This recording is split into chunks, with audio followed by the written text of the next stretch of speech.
dengan disiplin sudah cukup, selesai. Jangan ada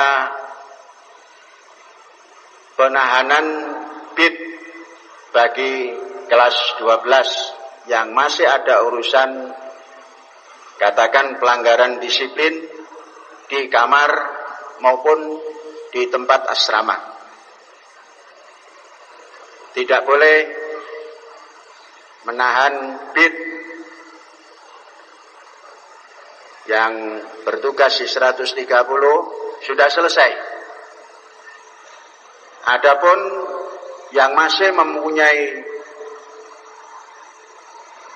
tanggung jawab penyelesaian hutang piutang kepada ma'had, asrama tidak diperkenankan menyerahkan BID. Kalau itu dilakukan, maka melanggar disiplin berat. Pimpinan asrama yang melaksanakan itu pelanggaran disiplin berat. Biar diselesaikan urusan-urusannya. Karena memang sudah wajib menyelesaikan. Sudah selesai masa belajarnya. Tenggang rasa Az-Zaitun sudah sangat panjang. Katakan kalau bahasa Sundanya, Az-Zaitun memiliki tali aisan yang panjang, sehingga tidak boleh lagi ada menyusul.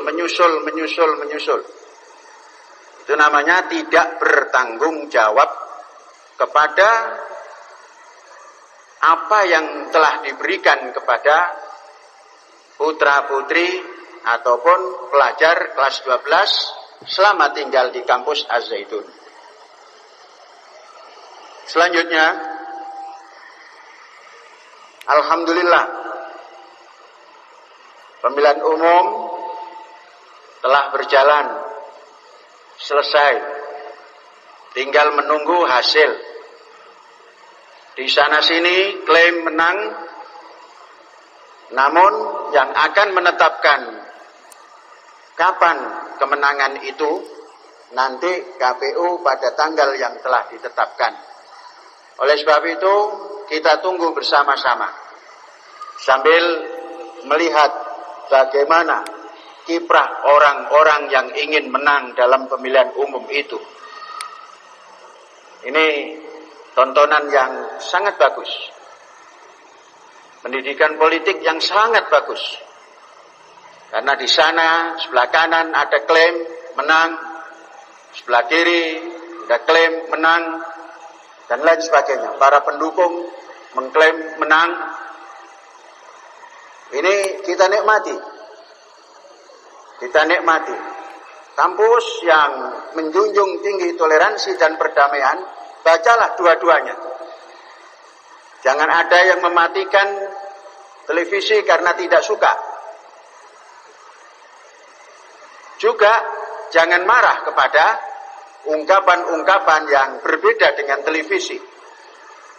Nah, inilah wajah-wajah daripada manusia yang berpendidikan, menjunjung tinggi toleransi dan perdamaian, dan sambil menunggu keputusan yang akan dibuat oleh KPU.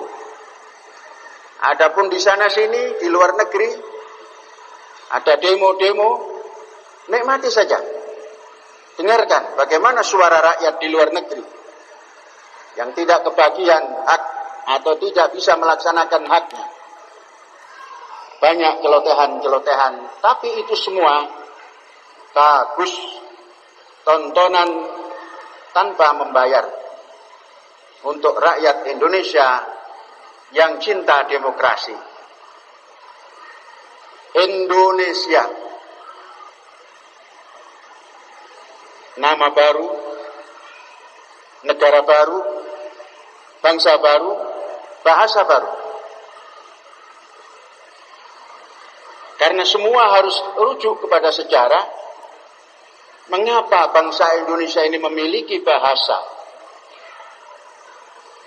Orang lain menyebut bahasa Indonesia cukup dengan pakai bahasa ya.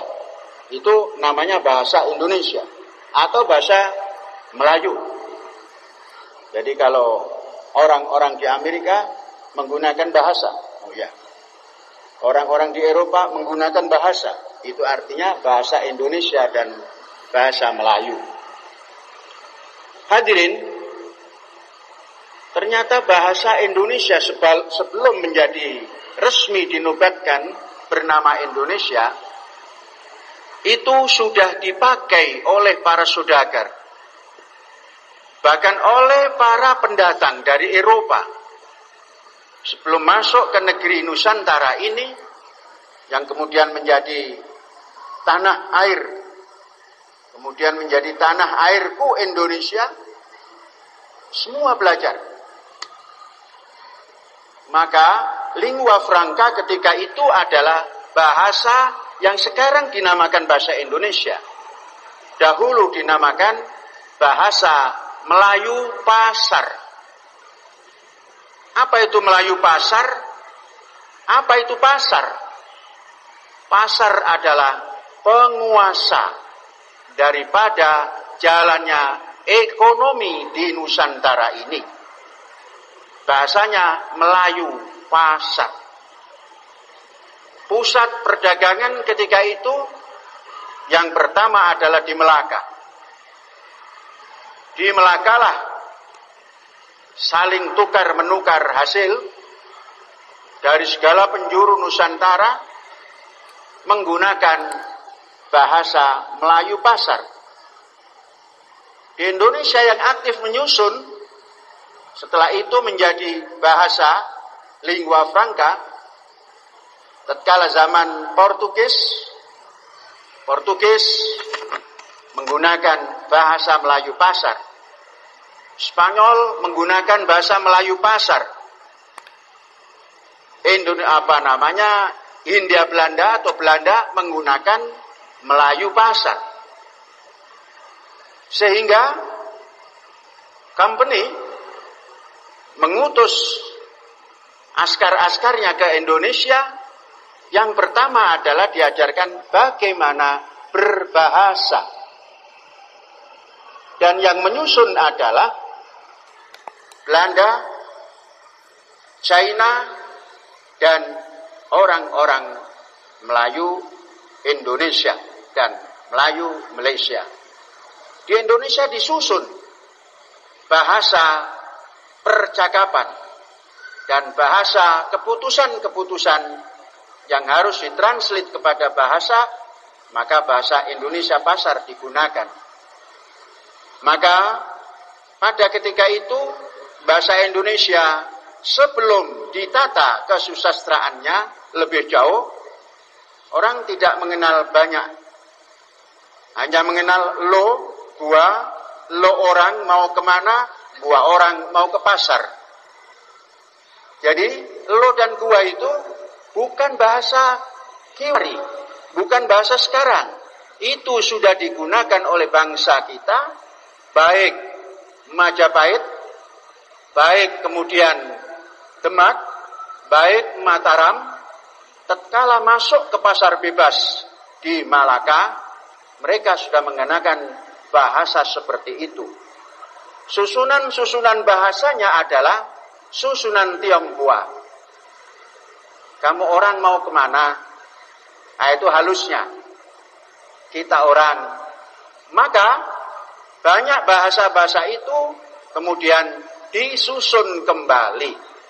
Maka ada namanya kesusastraan bahasa Indonesia kuno, kemudian baru, kemudian modern. Kemudian sumber daripada itu, bahasa Indonesia itu adalah bahasa Melayu. Bahasa Melayu, kemudian bahasa suku-suku bangsa yang mempunyai ikatan kebangsaan Indonesia. Maka ada bahasa Palembang, Melayu Palembang, Melayu Riau, Aceh, Jawa, Sunda, kemudian luar Jawa, semuanya mempunyai andil untuk memajukan bahasa Indonesia. Dan bahasa Indonesia ini kemudian menjadi lingua franca di Indonesia ini, menjadi bahasa resmi sebagaimana tampilnya